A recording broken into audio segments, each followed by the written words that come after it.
Welcome sa Mel's Pro Fishing TV. So dito guys, gumala ako ng buya ngayong pag-dive na ito. Gawang kumalma ngayon ang dagat at mahina yung hangin. Kaya try nating sumisid sa malalim. Sa mga bago pa lang sa channel ko, mag-subscribe kayo para lagi kayong updated sa mga ganitong video na ilalabas ko. Maraming salamat po.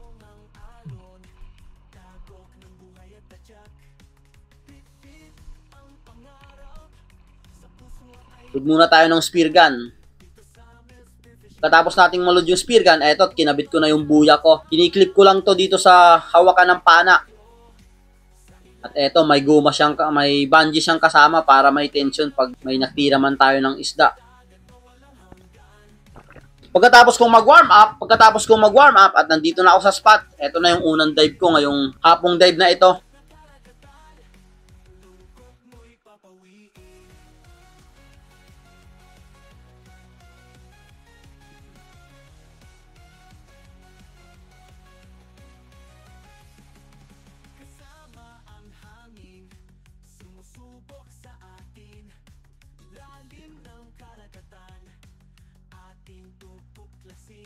Sa bawat hagupit ng alon, uwa ang nadarama. Kasama Mel's Pro Fishing TV, subaybayan mo na. At pagkapwesto ko dito guys, nakita ko yung mga midnight snapper nandyan sa unahan. Kaya lang itong mga midnight snapper na to is napakatalino. Ayaw talagang lumapit pag naka-ambush. Kaya antay tayo kung anong lalapit dito sa akin. Dito sana guys, lumapit yung mga dalagang bukid. Yung pula, yung malalaki. Yung pangmalalim na dalagang bukid to. At dito nakakita ako ng isang coral trout. Good size na rin. Kaso nga lang, biglang tumalsik palayo. Kaya hinayaan ko na lang.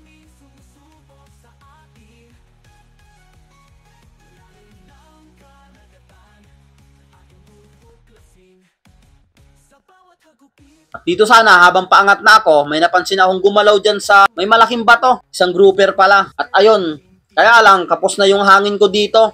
Susundan ko pa sana sa malalim, malalim na yon. Kaya hindi ko na lang sinundan para matira. Bumalik na ako sa surface at baka kapusin pa ako ng hininga. Dito sa dive na to guys, palipat-lipat ako ng pwesto gawang hindi ko makita yung grupo ng mga dalagang buki dito. Kaya palipat-lipat ako ng pwesto. At dito nga guys, habang nagtatry akong makasisid sa malalim, hindi pa pala okay yung sipon ko. Hindi pa nakaka-equalize ako ng maganda dito, kaya dito lang ako nagda-dive sa babaw. Pag mga ganitong may sipon ako is hindi ko pinipwersang magsisid sa malalim gawang baka mas matagal pang hindi tayo makasisid pag pipilitin natin pag hindi maka-equalize. Napakasakit sa noo.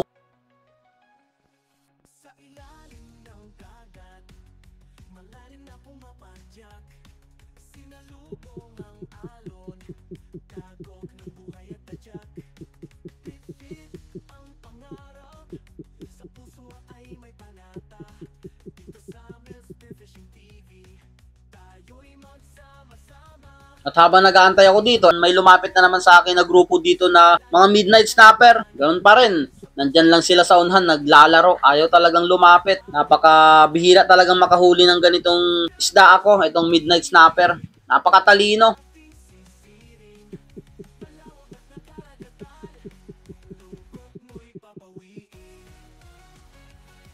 Inantay-antay ko pa dito, kaso nga lang, ayaw talagang lumapit. Kaya bumalik muna ako sa surface.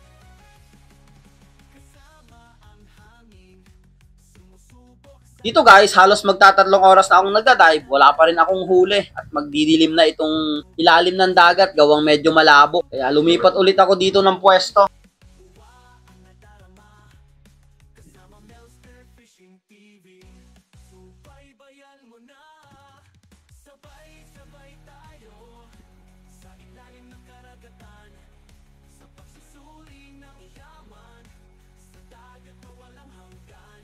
At pagka-pwesto ko dito guys, biglang may nagpakita sa akin, nabulaga ako dito.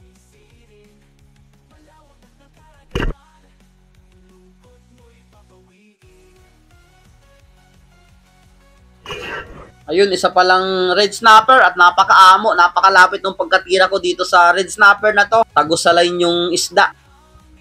So, ito pa lang yung unang isda nating nahuhuli ngayong araw na ito. Isa ito sa napakasarap na isda. Ang red snapper, first class. Sa bawat hagupit ng alon, tuwa ang nadarama. Nag-isa rin tayo. Ay. Halos magtatatlong oras. Nagdadive ako. Mag-aalas 5 na. Ay, layo na nang narating natin. Doon tayo galing, oh. Buti lang, naka-isa pa. Ay, red snapper. Thank you, Lord. Mga 2 kilo to. Eto, at least may huli pa rin tayo. Halos 3 oras na akong nagdadive. Okay na rin to. Pagkatapos kong ma-secured yung red snapper, guys, nag-dive pa naman ako. Nakita ko kasi itong mga bait dito is nabubulabog pa iba-iba ng direction. Nagbabaka sakali akong may nag-hunt dito ng mga trivalis or mga mamsa or kaya dugtutuna. Kaya antay tayo dito kung anong lalapit. Sa ilalim ng dagat, malalim na pumapadyak. Sinalubong ang alon, dagok ng buhay at tadyak. Dito sana, guys, nandito na naman yung mga dalagang bukid na pula. Kung tawagin ito dito sa amin is talisayin.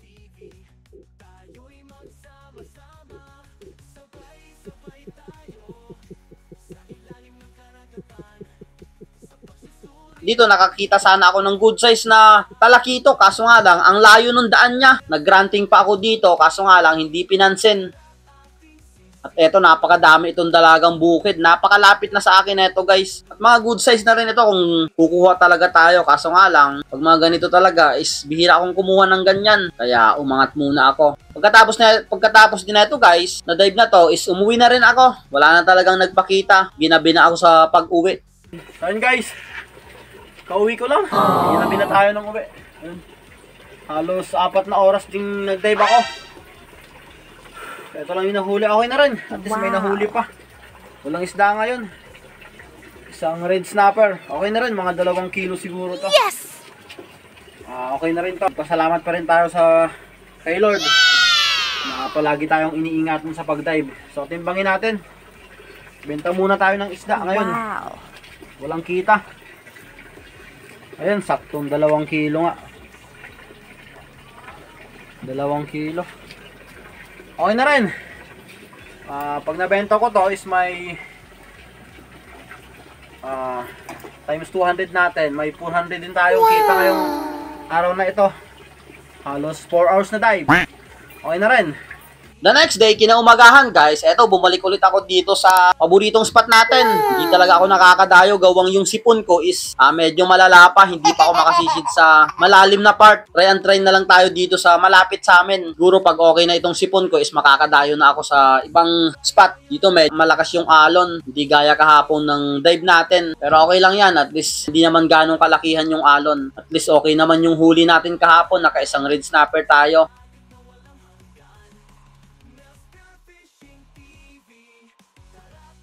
Kaya alod muna tayo ng spear gun para along the way, makikita man tayo ng isda, ready na to spear it. And spear gun loaded. Muna natin yung flapper kung baka may mga singit-singit at hindi makabuka kaagad pag may natira kaagad tayo ng isda. At ito yung unang dive ko ngayong umagang ito.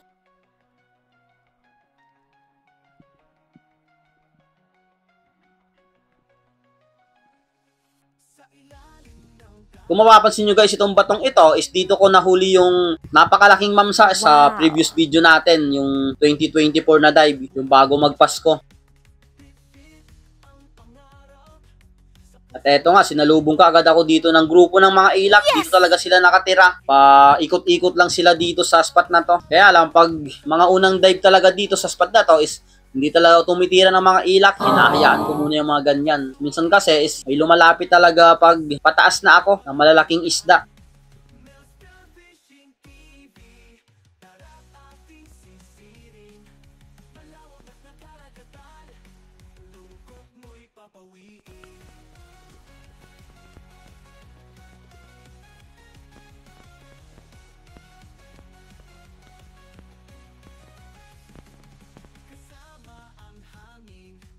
Sumusubok sa atin, lalim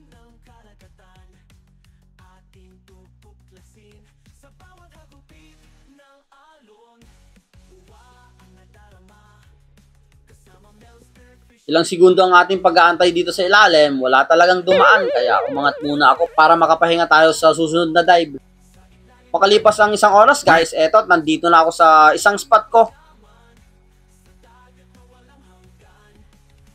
At dito nakakita ako ng dalawang dogtutuna, kaso nga lang na-late na yung pagkakita ko dito at lagpas na sa akin. Sayang, malalaki na sana ng dogtutuna yun, nasa 5 kg on scale na sana yung isa. Kaso nga lang, ang problema is na-late kong tingnan, lagpas na pala sa akin.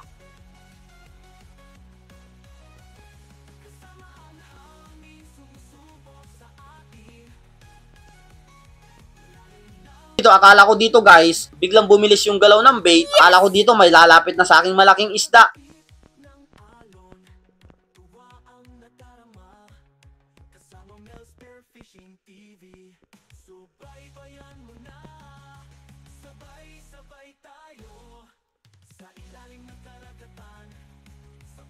Nag-antay-antay ako dito, kaso nga lang, wala ring lumapit. Siguro hindi lang lumapit sa atin, kaya umangat muna ako.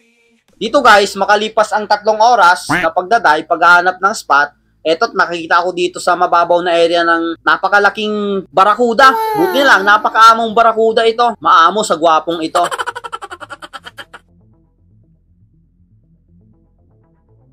Kaya pagka-close ko ng gap dito at na-meet ko yung distance, tinira ko na to.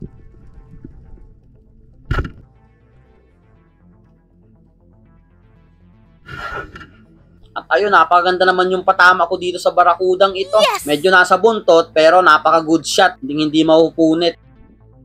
Thank you, Lord. Nag-asa rin tayo. Pinahanan mo ito. Layo na nang rating natin.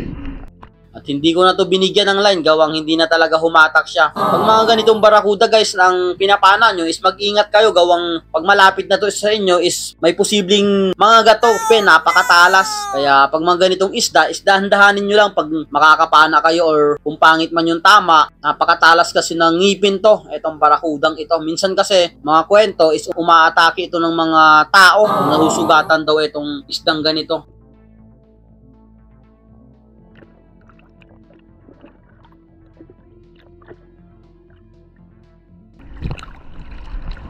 Ay, barakuda! Wow! Buti na ang maamo.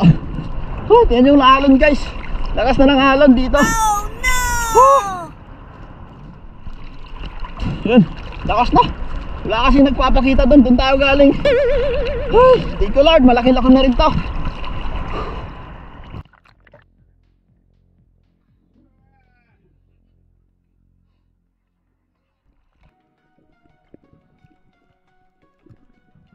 Pagkatapos kong ma-secure itong barakuda guys, nag-dive pa naman ako, kaso nga lang, wala talagang nagpakita. Shoutout nga pala kay Kabuloy Vlog TV, Menton Bernel, Rex Makusang, Romeo Pasa, Albert Choksong, Justin Paigmani, Rodrito Figalan, Greg TV, John Vincent Eliagas, Nexon Edson, Pancho Pantino, Dennis De La Cruz, Bea Lopez, Rapi Bantilan, Rosana Villahermosa, Johnny Heistin, Pablo Alaw, Infinite Outdoor Quest, Efren Abit Dino, Rendic TV, Miranda Family, Juanito Hugarap, Mangkanor TV, Abdul Kabir Arpa, Arturo J.R. Murada, Arnold Cueja, Rushil Almadrones, Cervantes Family, Fulas Family, Jerome Bularen, Rizan Rubidillo, Manang Hilaw, Shane Jimena Bagamasmad, Edgar Bermijo, Raymond, Palkulan Family, Wenzel, Danilo Adalem, Chad's Prince Adalem, Marvin Divara, Julian Purlaje, Madrinian Family, Ray TV, Philip Misa, Bitoy Villabito, Merek TV Vlog, Marlon Hamisola, Arnolfo Dionela, Kayadong Family, Fernando Lacasandile, Adrian Saulog, Romeo Alconis, Amor Bit, Ornalfo Travel Adventure, Jeffrey Dedicatoria, Jorey Moster, Jobe Salosa, Robin Bordios, Aldrin Encio, Antok Palad Espanya, Joel Calzado, Ani Rosal, Al Melendres, Tatay Del Kitchen, Heidi Obsial, Noli Mansalay, Bong Angkoy, Levi Store, Cesar Abling, Dioscuro Timosa, Maliksi Family, Johnny Heisten, Abloy Galito, Abling Family, Pipay, Leonardo Mejorada, Pulnagan Family, Gay Marlos Iranyas, Christian Murillo, Mansalay Family, Mahinay Family, Romeo Family, Rosinel Delfino Ferrater, Alia Mabahen, Rizan Ruvidillo. Maraming salamat po sa inyong lahat. So ayun guys, buti lang may nahuli pa tayong sa Barakuda. Halos 3 hours din ako nag-dive. Wala talaga. Buti na nakita ko pa to. Malayo na yung linangoy ko. Nakita ko pa. Okay na rin. Kahit isang piraso, medyo malaki to. Mga 4-5 to. So, timbangin natin. Benta natin to. Matagal din tayo hindi nakadive. Gawang sinipon na naman tayo. Halos 5 araw din akong walang dive. Ayan, 5 kilo. 5.2. Wow. Okay na rin. Malaki na rin to. So, benta muna natin to. So, pag nabenta ko to is may 5 kilo. May 1,000 din. Okay na rin. Yes! Sa 3 hours na dive. Hindi muna tayo uulam. Hanap muna ako ng buyer neto. Right. So, yun guys, kauwi ko lang. Nabenta ko na yung isda ito. Yung Barakuda, 5 kilos. Ito na kaya 1,000 naman. Okay na rin sa 3 oras na dive. At least may nahuli pa rin tayo. Pag dive ngayong umagang ito, okay na rin to. 1,000. Malaking kita na rin tayo since halos 1 linggo akong walang dive. Gawang sinipon na naman ako. Palagi kasi ditong umuulan at umiinit. Siguro kaya pabalik-balik yung sipon. Kaya ngayon lang din ulit ako nakabalik sa dive. So okay na rin to. May pang-consume muna tayo sa pang-araw-araw. So hanggang dito na lang muna guys yung video natin. Sana tuloy-tuloy na yung pag-dive ko. Hindi na tayo dalawin pa ng sipon. So hanggang dito lang muna guys. Maraming salamat sa inyong lahat. Hanggang sa susunod nating episode. Alright.